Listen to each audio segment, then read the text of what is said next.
Mr. Schild. Co-chairs, commissioners, thanks for the opportunity to be here today representing the Printed Circuit Board Association of America, an organization dedicated to restoring domestic strength in PCB manufacturing and securing our critical supply chains. I'm here today to urge the Commission to recommend to Congress in the strongest possible terms 3 key actions. First, pass the Protecting Circuit Boards and Substrates Act. Second, increase Defense Production Act investments in printed circuit boards.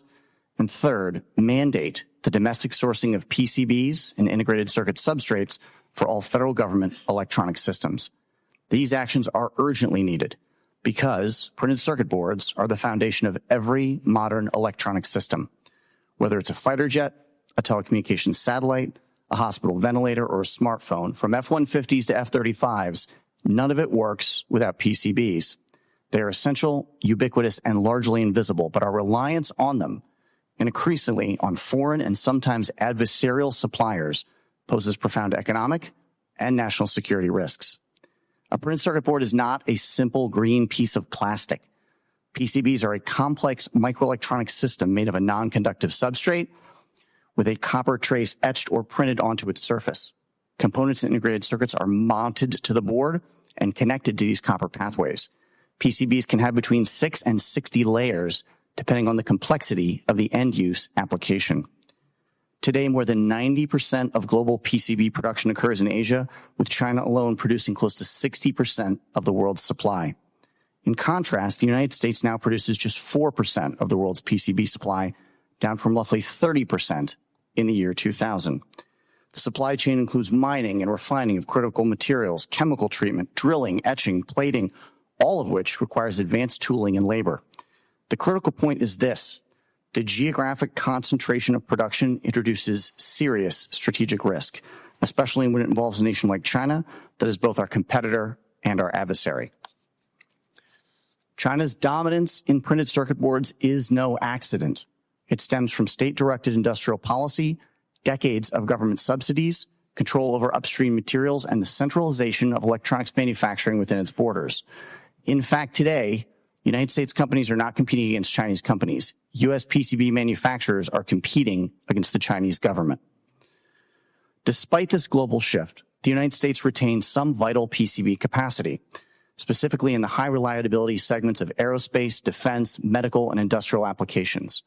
Today, approximately 145 U.S. facilities are in operation, but many are small scale, aging, and they are increasingly dependent on overseas supplies that include machine tools, processing equipment, and specialty chemicals.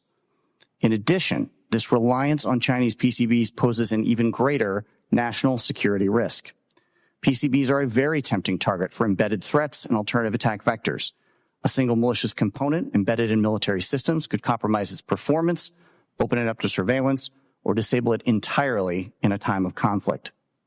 The obstacles to reshoring PCB manufacturing are real, but they are addressable.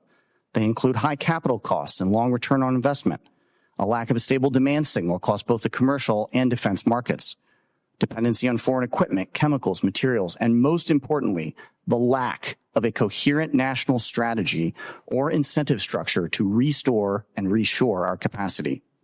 These barriers are why we strongly support H.R. 3597, the Protecting Circuit Boards and Substrates Act.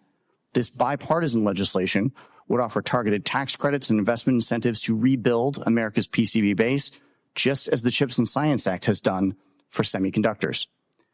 In parallel, we urge increased use of the Defense Production Act to invest directly in advanced PCB manufacturing and substrate technologies.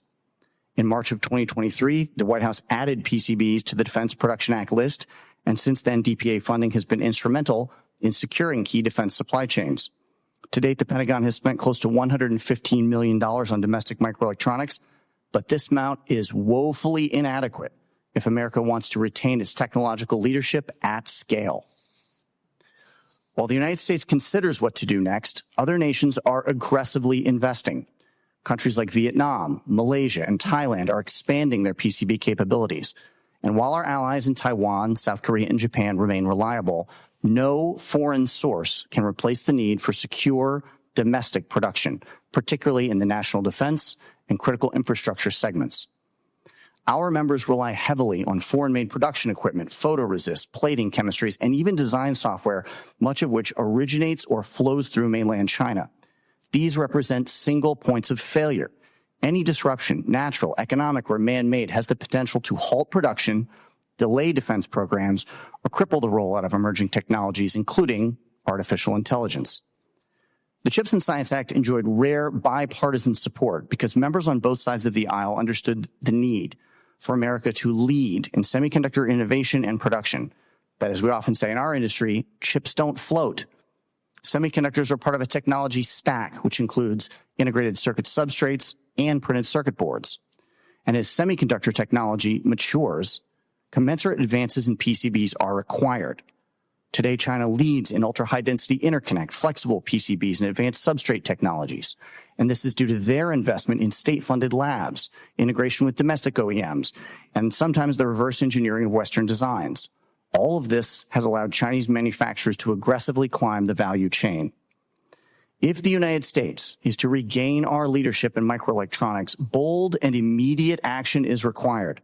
As this commission prepares its recommendations to Congress, we strongly urge the following. Pass H.R. 3597, the Protecting Circuit Boards and Substrates Act. Increase Defense Production Act investments in printed circuit boards, and mandate domestic sourcing of PCBs and substrates for all federal government electronic systems. We're grateful for the opportunity to testify before you today, and I welcome your questions. Thank you, Mr. Schild.